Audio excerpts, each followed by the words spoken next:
do Senhor, para o poder do teu evangelho, para o poder da tua palavra. Espírito Santo de Deus, fala com o teu servo e fala comigo.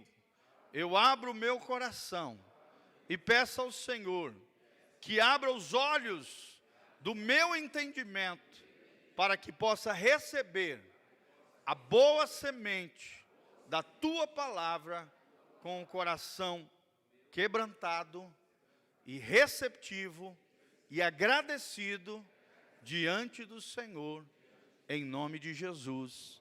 Amém. Amém. E amém. Amém? Amém. Pastor Rio, está contigo a Amém. palavra. Amém, irmãos de graça e paz. Como é que vocês estão? Tudo bem? Eu estou sentindo que alguns estão um pouco tristes, né? O ambiente está triste. Está legal não, né? Vamos orar? Em nome de Jesus, amém? Você que está em casa, continue com a gente aí. Deus tem uma palavra de revelação para o teu coração. Vai te abençoar muito, em nome de Jesus. Você que está aqui, abre o teu coração. Deus quer fazer algo novo na tua vida. Irmãos, não é mais um culto. Você veio à casa de Deus para ouvir o Senhor. Nós não queremos estar aqui por estar. Eu não estou porque eu quero estar. Mas estou aqui diante de uma chamada de Deus, diante do cumprimento de um dever de arauto, de pregador, de portador da tua palavra. Ó Pai, de comunicador da tua palavra, Senhor. Quero ser instrumento, comunicador do Senhor. Quero, ó Pai, abençoar a vida dos meus irmãos através da palavra, pela misericórdia e graça do Senhor. Senhor, tenha misericórdia da nossa vida, perdoa os nossos pecados, em nome de Jesus. Pai, libera o coração dos irmãos agora. Senhor, libera esse ambiente, Espírito Santo, que os teus anjos, ó Senhor, dê ordem aos teus anjos a respeito deste lugar. Abra, Senhor, os nossos ouvidos, o nosso entendimento, como já oramos, mas nós pedimos ao Senhor, em nome de Jesus, desata agora, Senhor, tudo o que precisa ser desatado. Pai, o Senhor tem algo especial para fazer aqui nesta noite. Em nome de Jesus eu creio. Amém. Amém, irmãos? Abra sua Bíblia comigo em Deuteronômio, capítulo 8. Amém? Deuteronômio, capítulo 8. Nós vamos falar sobre o fruto da oliveira. Fala comigo, o fruto da oliveira. É importante a gente ter esse entendimento. Deuteronômio, capítulo 8, é uma passagem bíblica lá no Velho Testamento, né? Deus vai cumprindo a sua promessa, e aqui, depois de 40 anos, o povo no deserto, o povo chega diante da terra, próximo ali da terra, né? E Deus dá algumas instruções para o seu povo. E em meio a essas instruções, vem também, né? Primeiro ele começa no capítulo 8, versículo 1, tratando com o povo, falando da obediência, falando que eles precisavam se manterem fiéis ao Senhor para estar nesta terra, que era uma terra de bênção, não é? E no versículo 7, no versículo 6, versículo 7, Deus vai trazer a revelação dos frutos da terra. Fala comigo, os frutos da terra. Você já parou para pensar sobre esse texto, esse versículo? Nós vamos ler e eu queria que você atentasse para aquilo que está na palavra de Deus, tá bom? Então, diga assim, olha, está assim: obedeça aos mandamentos do Senhor, seu Deus, versículo 6, andando em seus caminhos e dele tendo temor. Pois o Senhor, seu Deus, os está levando, ele está levando a uma boa terra. Fala assim comigo, é Deus que me leva, ou que me coloca em uma boa terra. Aí Deus vai falando desta terra, que é uma promessa do Senhor. Irmãos, observe os detalhes que Deus traz desta terra, da terra da promessa, não é? Ao povo que Deus havia prometido. Observe. Aí ele diz assim, olha, é uma terra boa. Primeiro é uma terra boa. Amém? Fala glória a Deus. Deus está me levando para uma boa terra. Amém? Deus não te leva para qualquer lugar. Né? A terra que Deus te leva, ela é boa. É preciso você entender isso, tá bom? Vai entendendo. Aí a Bíblia diz assim, cheia de riachos e tanques de água, de fontes que jorram nos vales e nas colinas. Você imagina um povo que passaram 430 anos no Egito, escravos, vivendo de miséria, de favor, e agora eles estão diante de uma promessa que foi dada aos seus antepassados, e depois de 40 anos vagando pelo deserto, padecendo, esse povo, essa geração morre, nasce outra geração, e permanece Josué e Calebe. E esses homens aqui, irmãos, não tinham nem ideia do que eram esses frutos. Eles não tinham ideia. Eles não tinham ideia do que Deus estava prometendo. Olha que coisa tremenda. Você imagina, no deserto não havia riacho. No deserto, a água que havia era Deus que estava provendo. O próprio Senhor jorrou água para eles, deu água a eles, matou a sede por várias vezes. Então é algo extraordinário o que está acontecendo. E a Bíblia diz assim, olha, fontes que jorram nos vales e nas colinas. Aí ele vai tratar dos frutos. Aí ele diz terra de trigo e cevada, videiras, figueiras de romãzeiras, azeite de oliva e mel. Terra onde não faltará pão, onde não terão falta de nada. Fala comigo, falta de nada. Terra onde as rochas têm ferro, onde vocês poderão extrair cobre das colinas. Resumindo, Deus está dizendo, eu estou levando vocês para a terra da promessa. E essa terra, que é Sião, Jerusalém, eu estou levando vocês para uma terra rica, para uma terra de bênção, para uma terra próspera. Que coisa tremenda, irmãos. Deus cumprindo o seu propósito. Mas, amados irmãos, Deus fala aqui de quantos frutos? Você já pensou nisso? Não. Deus fala de 7 frutos. 7 frutos. Quando nós lemos essa passagem, apenas lemos ou passamos por cima por ela, os nossos olhos, a gente não examina e não pensa sobre eles, a gente perde muito, porque as Escrituras é assim. Nada nas Escrituras está escrito por acaso, nada. A palavra de Deus diz, Paulo escrevendo a Timóteo, que toda a Escritura, o que é toda? Toda. Não existe parte da Bíblia que me abençoa, não existe parte da Bíblia que serve para mim e não existe parte da Bíblia que não serve para mim. A Bíblia, ela serve para a igreja de hoje, a palavra continua a mesma. Então a palavra, ela é toda inspirada por Deus. Aqui é uma promessa dada ao povo de Israel, mas os frutos, irmãos, eles são símbolos.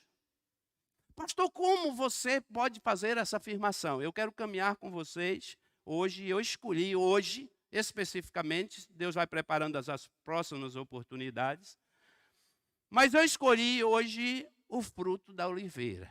Qual é o fruto da oliveira? Para nós. Azeitona. Quantos gostam de azeitona aqui? Pouca gente, né? Eu não gostava, mas agora eu gosto, sabia? Estou comendo azeitona. Passei muito tempo sem comer azeitona. Mas minha esposa ama azeitona. A oliva, esse fruto da oliveira, é a azeitona. Eu quero que você entenda que nenhum desses frutos aqui estão aqui por acaso. Nenhum. Todos esses frutos, de forma simbólica, eles apontam para Jesus. Ô, glória! Eita, menino. Como, pastor? Mas como? Aponta para Jesus. Todos os frutos, eles têm uma revelação que vai mexer com você, que vai mudar o seu nível de vida, que vai te dar entendimento, principalmente daquilo que nós hoje mais estamos pregando nos púlpitos, nas igrejas, que é a nossa identidade em Cristo, aquilo que eu sou em Cristo. Então eu quero falar com você hoje sobre a oliva.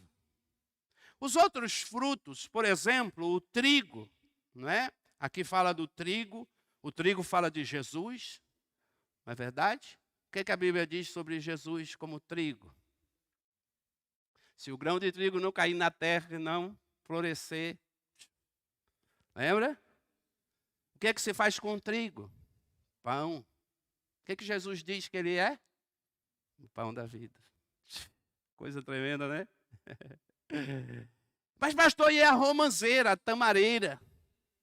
E a cevada, então? A cevada, você sabia que a cevada é diferente do trigo? A cevada, ela é mais abundante do que o trigo.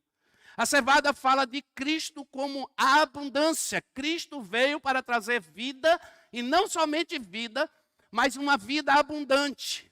E Deus te chamou para viver nesse nível de abundância.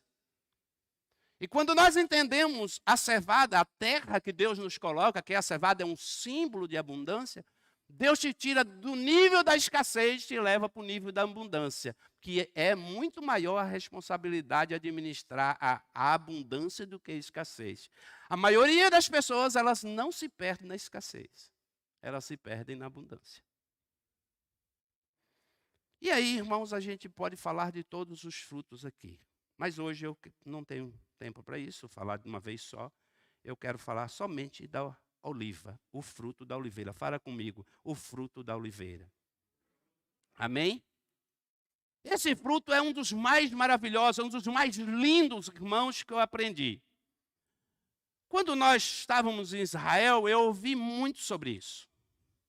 Tremendo isso aqui, porque são revelações de coisas que que não está nas escrituras explícitas, mas que na cultura judaica a gente aprende e entende o que está escrito.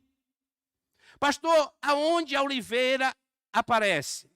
Eu queria que você lesse, além desse texto, da promessa que Deus diz a eles, olha, a terra que eu estou levando vocês é uma terra de oliveira. Fala comigo, a terra que Deus me colocou, fala que Deus me colocou, é uma terra de oliveira. Amém, irmãos? Então, presta atenção.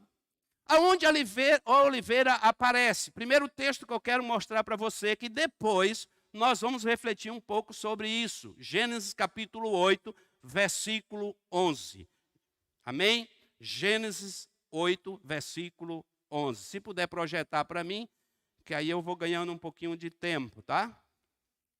Fica atento aí vocês da projeção, por favor. Aí, Gênesis 8, versículo 11, a Bíblia diz assim, falando do dilúvio. Aqui é um texto referente ao dilúvio. Noé, passaram 150 dias, não é? Nesse tempo, claro, Noé vai fazendo o teste e primeiro Noé ele usa o corvo, né? Ele solta o corvo roda e volta sem nada. Depois ele solta uma pomba. E a pomba vai, dá suas voltas, e a pomba volta e volta sem nada também. Noé espera mais alguns dias, cheio de expectativa de sair daquela arca. Os estudiosos dizem, irmãos, mais ou menos que Noé passa mais ou menos 1 ano nesse período dentro da arca. Em todo o período, foi um período de 1 ano aproximadamente. Alguns afirmam, tá bom? Mas a Bíblia fala de 150 dias. E aí ele solta uma pomba, que isso também eu acredito que não é algo por acaso, tá? A pomba é um símbolo do Espírito Santo. Lá no batismo de Jesus, Deus se manifestou através de uma pomba de forma corpórea, que é um símbolo do Espírito Santo. E aí, irmãos, o que tinha acontecido no dilúvio? O que aconteceu no dilúvio? Se você vai ler Gênesis, e aí é importante depois você gastar um tempinho lendo para você entender, a Bíblia diz e afirma que tudo foi destruído. Tudo que havia fôlego de vida, tudo que havia que respirava, animais, tudo sobre a terra foi destruído. O dilúvio não veio apenas de cima, o dilúvio também veio de baixo. O dilúvio, a água caía do céu e a água também brotava da terra. Então tudo, irmãos, todo ser que respirava nesta terra foi destruído pelo dilúvio. Só restou Noé, sua família e tudo aquilo que ele separou, os animais que ficaram na arca. Mas aí Noé solta uma pomba e a pomba sai voando. E quando ela volta com o quê? Entenda, vamos ler o texto. Versículo 7 diz assim: ao entardecer, quando a pomba voltou, que lindo, ao entardecer, né? Quando a pomba voltou, trouxe em seu bico uma folha nova. Olha que coisa linda, uma folha nova, é um broto de oliveira. Noé então ficou sabendo que as águas tinham diminuído sobre a terra. Irmãos, esse texto é maravilhoso, é lindo. Inclusive, o pastor Danilo Figueiredo, ele quase pregou sobre isso, né? Eu acho que ele queria dar uma palhinha a mais. E ele falando da pandemia, e ele dizia assim, né? A rede corvo saía, mas nunca encontrava vida, só encontrava morte. Mas um dia, Noé resolveu soltar o pombo, e aí o pombo trouxe uma boa notícia, e trouxe o galho de oliveira. No meio de tanta coisa, de tanta planta, não é? A pomba volta com o quê? Com um galho de oliveira. Você pode estar achando assim, puxa, mas isso é uma coisa que poderia acontecer, poderia ter trazido um galho de uma outra planta qualquer, não é verdade? Mas por que ela trouxe, a pomba traz um galho de oliveira? Não é? Então, depois a gente vai falar um pouquinho sobre isso. E 2 Reis, capítulo 5, versículo 26. Vamos lá, a palavra de Deus. 2 Reis, capítulo 5, versículo 26. Eu quero também trazer outra revelação da oliveira para vocês. Capítulo 5, versículo 26. Castigo de Geazi. Quando Naamã já estava a certa distância, e aí o profeta, né, Eliseu, ele abençoa a vida de Naamã e cura ele. Naamã queria dar alguns presentes ao profeta. E Geazi é o servo do profeta. Fala comigo, Geazi é o servo do profeta. Aquele que andava com ele o tempo todo. E ele fica meio que indignado, né? Como se assim, o profeta estivesse passando necessidade. E aí, Deus manifesta a cura sobre a vida de um homem poderoso, rico. E o homem traz tantos presentes para entregar ao profeta. E quando o profeta sai, Geazi aproveita um momentozinho e diz assim, não, puxa, tanta riqueza ali agora, eu não vou deixar essa bênção passar, não, eu vou buscar. É interessante que o profeta, irmãos, ele confronta Geazi, ele diz assim, quando Geazi volta, e aí Geazi volta, e observe o que tinha nos presentes, versículo 26, Geazi, servo de Eliseu, o homem de Deus, pensou, meu senhor foi bom demais para Naamã, aquele arameu, não aceitando o que ele lhe ofereceu. Juro pelo nome do Senhor que correrei atrás dele para ver se ganho alguma coisa. Então Geazi correu para alcançar Naamã, que vendo-o aproximar-se, desceu da carruagem para encontrá-lo e perguntou, está tudo bem? Geazi respondeu, sim, tudo bem, mas o meu senhor enviou-me para dizer que 2 jovens discípulos dos profetas acabaram de chegar, vindo dos montes de Efraim, não é? E 5, aí aqui, ó, por favor, dá-lhes 35 quilos de prata e 2 mudas de roupa finas. Claro, respondeu Naamã, leve 70 quilos. Ele insistiu com Geazi para que os aceitasse e colocou os 70 quilos em 2 sacolas com 2 mudas de roupas, entregando tudo a 2 de seus servos, quais foram frente de Geazi, levando as sacolas. Quando Geazi chegou na colina onde ele morava, pegou as sacolas das mãos do servo, guardou em casa, mandou os homens de volta e eles partiram. Depois entrou. Aí depois, um pouquinho na frente, aqui no versículo 26, né? Mas Eliseu lhe disse, você acha que eu não estava com você em espírito quando o homem desceu da carruagem para encontrar-se com você? Geazi se escondendo do profeta, mas profeta é profeta. Ninguém se esconde de profeta. Fala assim, ninguém se esconde de profeta. Este não era o momento de aceitar prata, nem roupa, nem de combinar, nem de cobiçar olivais. Presta atenção. Olivais, vinhas, ovelhas, bois, servos e servas. Mas fique aqui com a palavra olivais. Eu entendo que a oliva, os frutos da oliva e os derivados dela eram presentes nobres. A oliva é um fruto nobre. Fala comigo, a oliva é um fruto nobre. Por isso, Naamã dá de presente. Os olivais aqui poderiam ser perfumes, todos os derivados da oliva, óleos, não é? E nós vamos ver sobre isso. Mas observe que a oliva, ela faz parte de algo nobre. Ou seja, irmãos, ser uma oliveira é ser nobre. Ser fruto da oliveira, ser oliva, é ser nobre. É importante você discernir isso, porque você vai entendendo que eu estou falando, primeiro, de Jesus, mas eu também estou falando de você e de mim. Eu e você somos oliva de Deus, oliveiras. Somos olivas do Senhor. Nós temos em nós a nobreza do Senhor sobre a nossa vida. Amados irmãos, um nobre não fala qualquer coisa. Um nobre não faz qualquer coisa.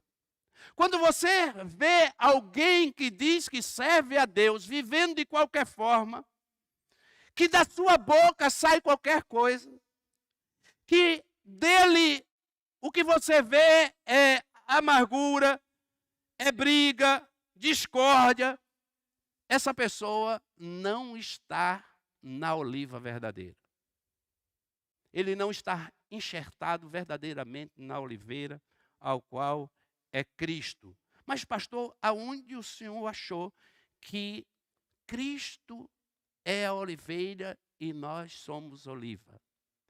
Observe que o apóstolo Paulo, ele vai falar sobre isso, ele vai determinar, e ele vai trazer essa revelação no Novo Testamento. Romanos capítulo 11, versículo 17, pode colocar para mim? Romanos 11, versículo 17. Amém? Entenda aqui, eu quero que você entenda. Queridos irmãos, esse texto, ele vai revelar a sua condição, a nossa condição, a minha condição, a condição do homem afastado de Deus, longe de Deus, porque a oliva, ou a oliveira, ou o seu fruto, é uma planta nobre, ela produz um fruto nobre, e todos os derivados dela é nobre. Se você não entender isso, você não vai entender a sua identidade em Cristo. O apóstolo Paulo, ele vai revelar isso, ele vai dizer assim, capítulo 11, falando sobre Israel, Aí ele vai dizer no versículo 17: se alguns ramos foram cortados, e você sendo oliveira brava, presta atenção, oliveira brava, foi enxertado entre os outros e agora participa da seiva que vem da raiz da oliveira cultivada.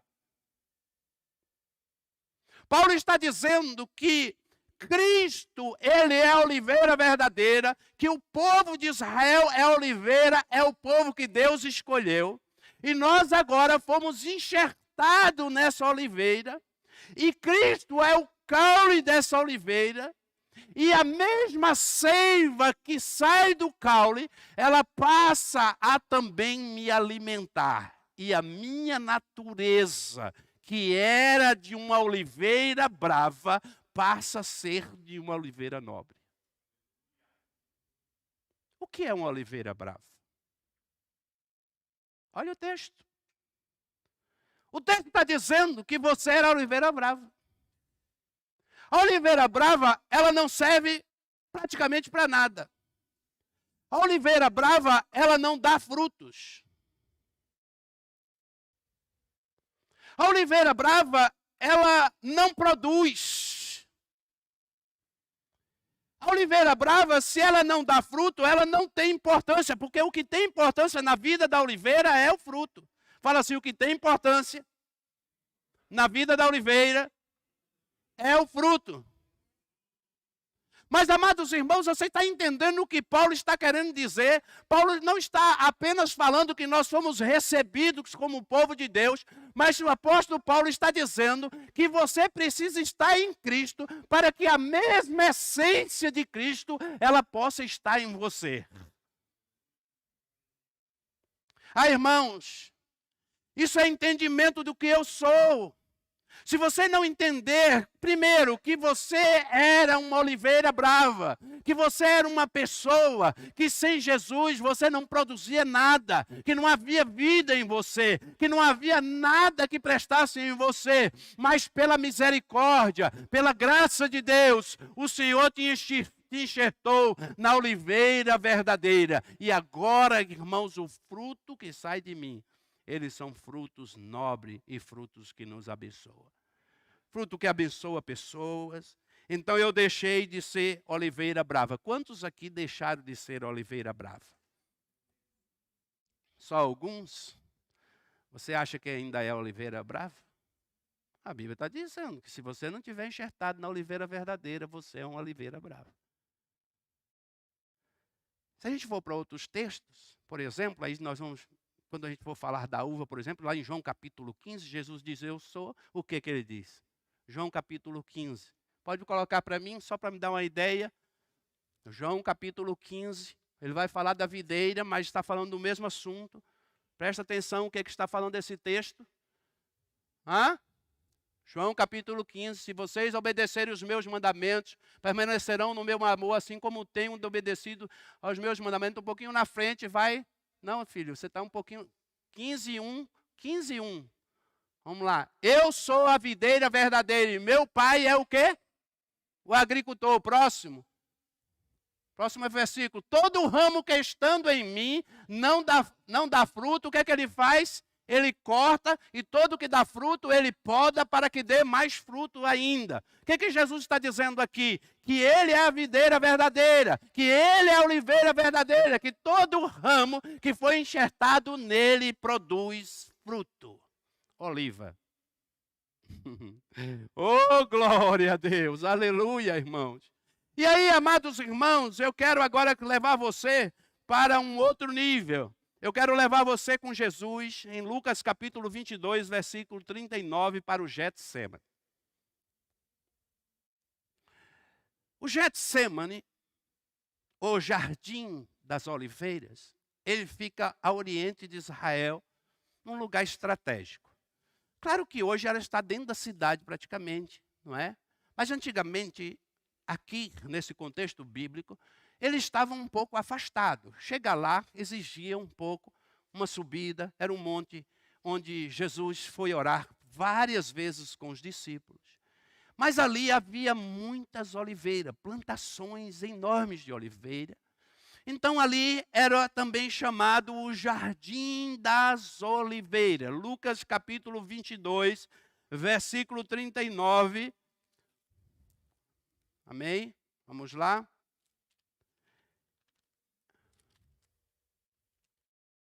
Eu quero que você entenda isso aqui, porque Jesus, ele está indo para a cruz. Aí, versículo 22, 39, vamos lá, deixa eu olhar aqui na minha Bíblia para ficar melhor. Diz assim na minha versão.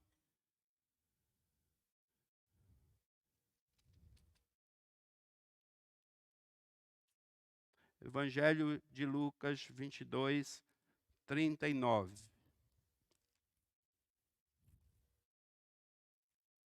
Versículo 39, vamos ler.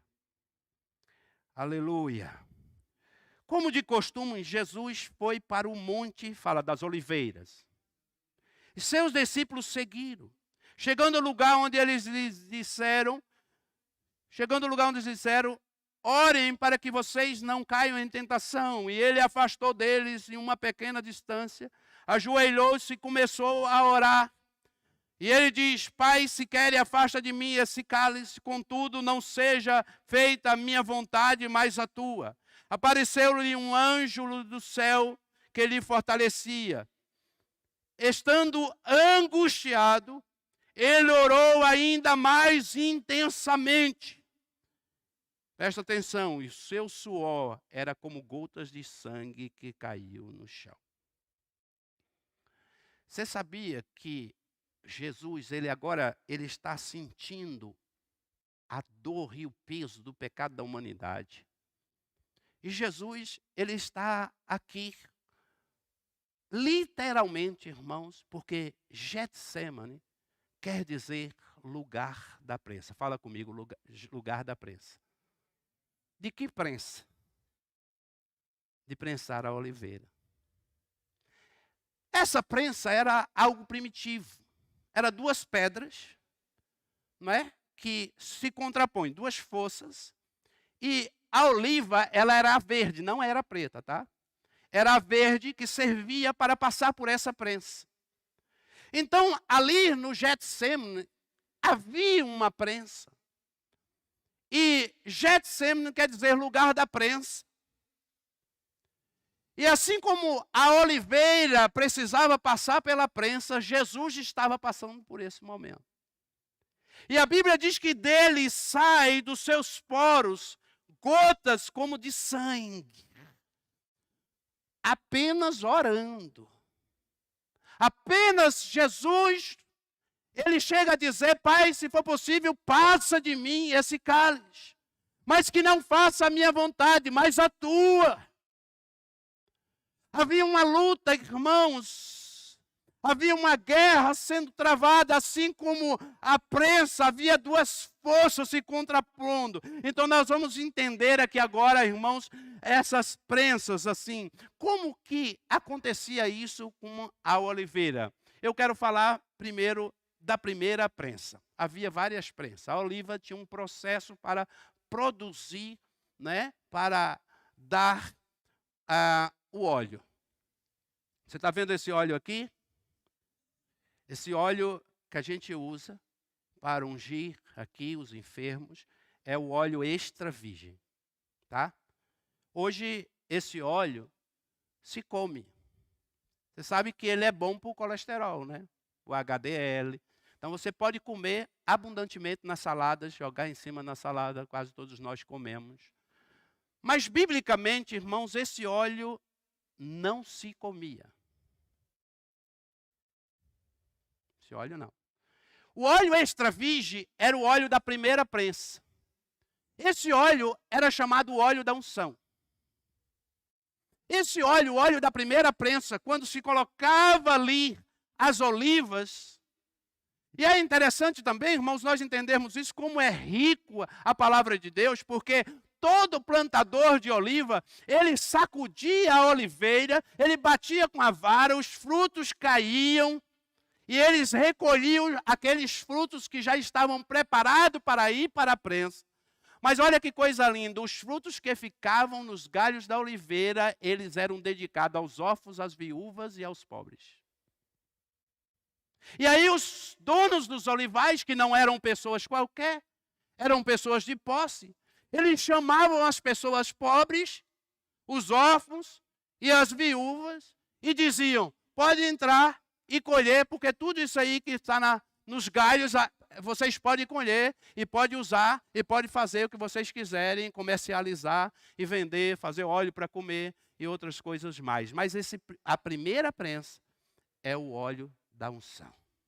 Fala comigo, a primeira prensa é o óleo da unção. Esse óleo, ele era usado para levar para o templo. Esse óleo era usado para ungir os utensílios do templo. Esse óleo era usado para ungir reis. O rei Davi, ele foi ungido com esse óleo, o óleo da unção. Amados irmãos, Jesus, quando ele está no lugar da prensa, onde é o lugar da prensa? Gente, venha para cá, a cabeça de vocês. Onde era o lugar da prensa? Não esqueça isso mais nunca. Fala Getsemane. Getsemane, fala lugar da prensa.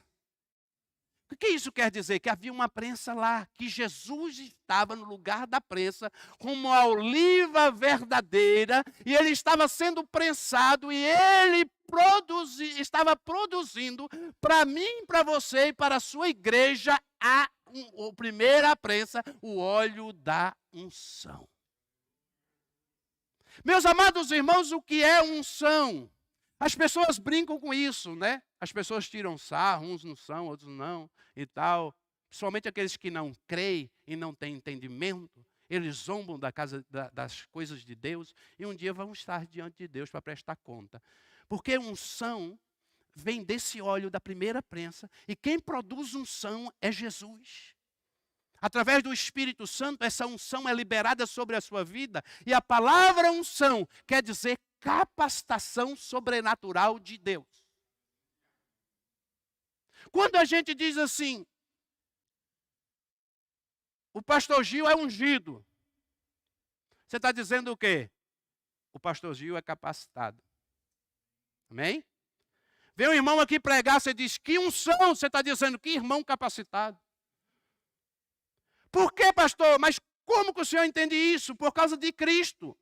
Jesus Cristo está falando de Jesus, homem. Jesus Cristo, homem, é aquele que morreu na cruz do Calvário por mim. Aquele que foi prensado no Getsemane, na prensa. Ele sofreu, padeceu, ele passou pelo Calvário, ele passou pela cruz. Ele derramou o seu sangue por mim, por você, para derramar unção sobre nós. Oh, glória, aleluia. Oh, aleluia. A primeira prensa, irmãos, é a unção de Deus. Liberada na vida da igreja. Liberada sobre mim.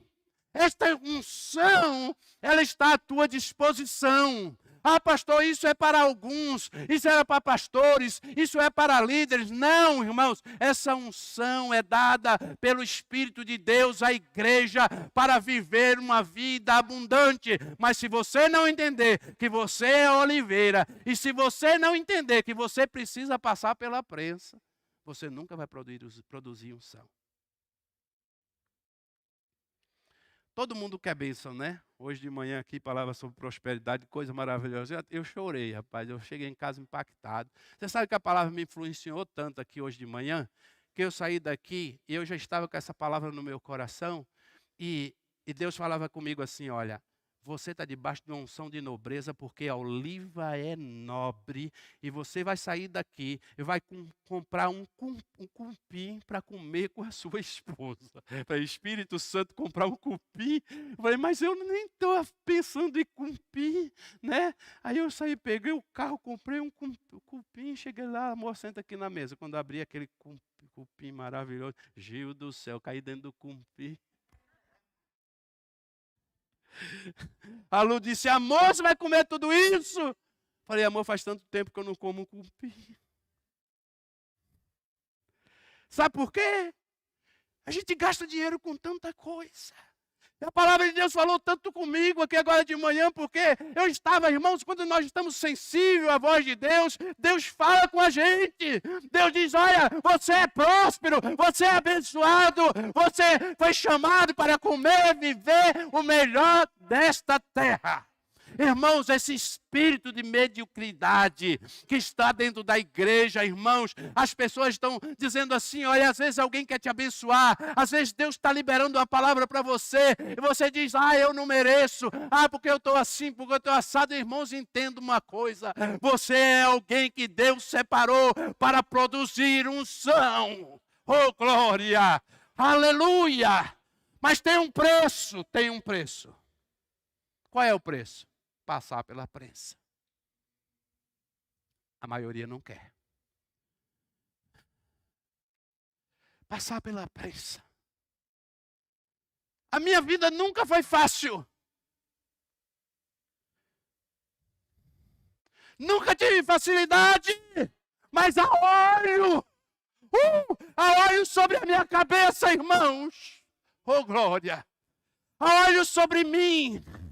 Sabe por quê? Porque de mim exala essa unção que exala de você. Se você está passando por luta, está na prensa, eu quero te dizer, Deus quer que você produza unção. Talvez você ainda é oliveira brava, Deus quer te tirar dessa condição e te enxertar na videira, para que você produza unção aqui neste lugar, na sua casa, na sua família, através da sua família. Olha, Deus quer produzir unção através da sua vida. Oh, glória! Meus amados irmãos, esse ano é um ano, a pandemia não foi o tempo mais difícil para mim. O mais difícil para mim tem sido esse ano, para mim e para minha família. Eu olho para a Lu, às vezes ela quer desistir, eu digo, amor, não desista, porque tu és oliveira. E vai brotar de ti unção. Quando Deus está, irmãos, você está passando por uma luta, por uma dificuldade, Cristo estava ali, irmãos, entre a sua natureza divina e a sua natureza humana. Cristo poderia dar um comando, mandar os anjos descer, acabar com aquele povo, mas ele diz, Senhor, não, eu vou cumprir o propósito. Pai, eu vou morrer por aquele povo de Umuarama, eu vou morrer, eu vou como ovelha muda para o matadouro. Eles vão me chicotear, eles vão colocar coroa de espinho na minha cabeça, eles vão me crucificar, mas vai sair de mim unção que vai trazer libertação ao povo.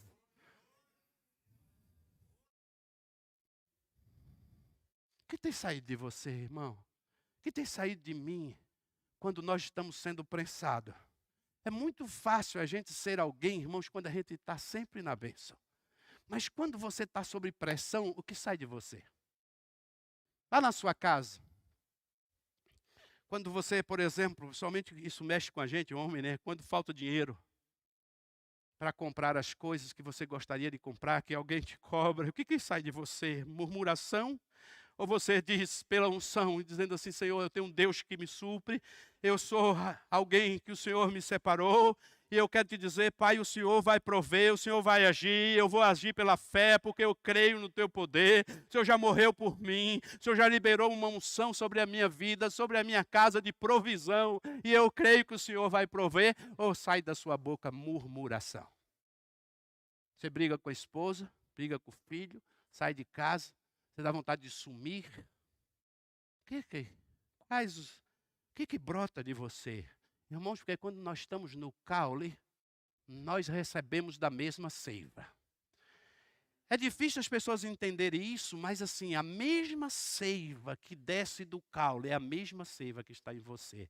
Se eu estou em Jesus, eu tenho um dele. Por isso nós precisamos, se você não tem como você dizer que está em Jesus e não ter o caráter dele em você, a mente dele, o coração dele, as atitudes dele, a vida dele, não tem. Porque senão você não está sendo alimentado pela mesma seiva do tronco. Entende? Você é galho. Primeira prensa, fala óleo da unção. Azeite virgem. Não era para comer. Segunda prensa. Era o óleo comestível. Pastor, o que isso tem a ver com Jesus? Irmãos, para que Jesus veio? Para matar a nossa fome. Muito a ver. Eu poderia entrar só nessa área aqui para falar para você como que Cristo veio para matar a nossa fome. Como oliva, esse azeite, eles tiravam primeiro o óleo que era dado para os sacerdotes. Aquele óleo era como se fosse, era um óleo sagrado mesmo, para ungir reis, profetas. Mas esse óleo, segundo óleo, era o óleo comestível, ou seja, era um óleo que eles usavam para fazer pão, eles usavam para assar o pão, eles usavam para assar carne, cordeiro, eles usavam também para limpar o chofar. Vocês lembram quando nós falamos do chofar? O chofar era colocado no óleo e ele ficava por um tempo enorme, era um chifre do cordeiro, para que a carne do chofar fosse amolecida e toda a carne saísse. E aí as pessoas lá em Israel, elas dizem assim, o chofar está sendo curado. E toda a carne é tirada. E o chofar só fica pronto, irmãos, quando ele está totalmente curado para emitir som. Isso fala de quê, irmãos? Se você não tiver no óleo, está na carne. Eu tenho que fazer uma escolha. Ou eu fico no óleo para mim não viver na carne, ou eu deixo o Espírito de Deus me guiar, me conduzir, ou eu deixo a carne me conduzir. É uma escolha que nós temos que fazer todos os dias. Ah, eu me converto, isso vai acabar? Não vai acabar. Mas todo dia agora Deus te deu o poder da decisão. Você tem o poder da decisão. Deus veio para alimentar a tua fome. Talvez a tua alma esteja sedenta por tantas coisas deste mundo. Mas Cristo, Ele veio para tirar as coisas do mundo e saciar a tua alma com a presença dEle, com a glória dEle. Irmãos, quando eu estou vindo para cá, eu vejo tantas pessoas nos bares, nos lugares, eu choro por elas, o meu coração corta, sabe por quê? As pessoas que não têm Jesus, sabia que chega um final de semana, olha, porque eu já fui assim. Não sei se você lembra, quando você não conhecia Jesus, você não tinha para onde ir. Chegava o final de semana, um dia você fazia um programa, outro dia você faz outro programa, e você vive de programa, sabe por quê? Porque nada te preenche. Aí você vai para o bar aqui, vai para ali, vai para aqui, vai para a festa. Mas, irmãos, quando a gente aceita Jesus, a gente tem a comunhão da igreja, quando chega final de semana, principalmente, e aí não tem mais nem dia. Todos os dias eu tenho alguma coisa para fazer, mesmo não tendo um programa da igreja, eu trabalho isso, eu tenho comunhão, eu tenho um amigo, tenho irmãos. Hoje um irmãozinho aqui, que fez aqui, eu cheguei para ele, eu vi ele vindo aqui, mexendo nessas paredes, eu falei, irmão, olha, quinta-feira está marcado com você, você está intimado por mim, você vai comer um cuscuz lá em casa, quinta-feira à noite. Os olhos dele encheu de lágrimas, ele e a esposa. Aí a esposa disse assim, não, pastor, eu quero, porque eu estou doido para comer esse cuscuz. Acho que ela estava orando. O fininho. E ele ficou tão feliz. Sabe por quê? Porque nós somos assim. Jesus alimentou a gente. Ele saciou a nossa fome. Mas aí havia uma terceira prensa. A terceira prensa, ela era usada como combustível. Como combustível. E tem uma importância muito grande. Por exemplo, ela era usada nos veladouros, né, que eram luz nos arraiais, nas casas, né, não havia energia elétrica. Nos candeeiros. Eu vivi em casa assim, irmão, que não tinha energia, boa parte da minha infância. Meu pai acendia 3, 4 candeeiros dentro de casa, colocava nos lugares mais altos. Lembra Jesus falando da mulher lá? Quando ela perde a moeda perdida, ela acende o candeeiro. Aquele antigo colocava um pavio no querosene. Nesse tempo em Israel, esse óleo era usado como óleo combustível para iluminar o ambiente. A Bíblia diz que Deus é luz, sim ou não? Isaías diz assim, o povo estava em trevas e viu uma grande luz, falando de Jesus. Jesus é a luz. E o que Jesus diz que eu e você somos? Sal da terra e o quê? Luz do mundo. Luz do mundo. Você sabia que você é luz? Você tem luz? Não essa luz esotérica por aí, irmãos, mas uma luz que não é sua. Você tem uma luz, porque nenhum de nós temos luz própria. Você tem uma luz que é dada por Deus para a sua vida, para iluminar a sua vida, produzida por Deus. E as pessoas percebem. E onde você vai, as trevas reconhecem, o mundo espiritual reconhece, porque você é luz. E você é luz, então onde você chega, as pessoas reconhecem e dizem assim, que energia boa há em você. Mas ela está dizendo assim, olha, há uma luz em você, ela está percebendo que você é diferente, ela está percebendo que você ilumina o ambiente, que você muda o ambiente, que você clareia o ambiente, que você traz muda o ambiente onde você está. Você não é uma pessoa que chega naquele ambiente e torna aquele ambiente mais pesado, mas você é luz que traz claridade àquele ambiente. Irmãos, presta atenção. Vós sois a luz do mundo. Todos nós somos luzeiros, dada por Deus. Por isso você precisa entender que eu, como oliva, eu preciso produzir esse óleo, o óleo do combustível. A última prensa, que era a quarta prensa. Essa última prensa já era a mais ruinzinha. Ela já vinha acompanhada do bagaço verde da oliva, mas ainda havia óleo. O que acontecia? Eles não perdiam nada. Se você entrar naquele canal de YouTube, Eu Vou a Israel com a Aline, você vai ver lá ela falando das prensas. As prensas, já depois com o crescimento do povo de Israel, eles começaram a construir dentro das próprias casas. Então eles produziam dentro das próprias casas, eram pequenas prensas que eles produziam o óleo dentro das próprias casas, porque tudo eles usavam o azeite, a oliva. E aí, irmãos, esse óleo, com essa mistura, eles fazem sabão. O que Jesus fez com o seu sangue? Quando derramou o seu sangue na cruz do Calvário. Ele nos purificou e nos lavou e nos regenerou.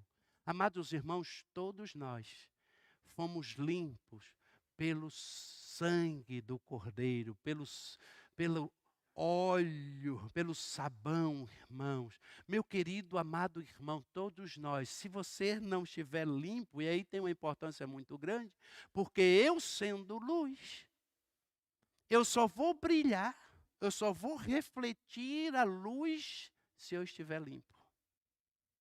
Sim ou não? A Bíblia diz que você só vai estar na presença de Deus se você estiver com as suas vestes alvas. Ele está falando de limpeza moral. Está falando de roupa branca, não é? Limpinha. Ele está falando de limpeza moral. Uma limpeza que só Cristo pode fazer. Cristo é aquele que chega na nossa vida e passa o seu sabão. E limpa a gente completamente com o seu sangue, e nos purifica, e nos redime, e nos limpa, irmão, completamente. Amados irmãos, Cristo é a oliveira verdadeira, e nós somos a oliveira que estamos insertados em Cristo. Graças a Deus nós não somos mais a oliveira brava, mas agora nós somos a oliveira que produz o óleo da unção, que produz comida, o óleo comestível, porque a palavra de Deus ela é comida, alimento para a alma, e eu posso alimentar as pessoas através da palavra de Deus, através da palavra pregada, através da oração. Eu posso alimentar, eu sou bênção na vida das pessoas, porque Cristo faz isso. E eu também sou luz do mundo, que é a terceira prensa. E eu também sou aquele que posso ser um agente de Deus para levar limpeza nos lugares onde estão sujos. Por quê? Porque eu sou uma oliva verdadeira de Deus. Aí o Senhor diz, eu levarei vocês para uma terra de oliveira.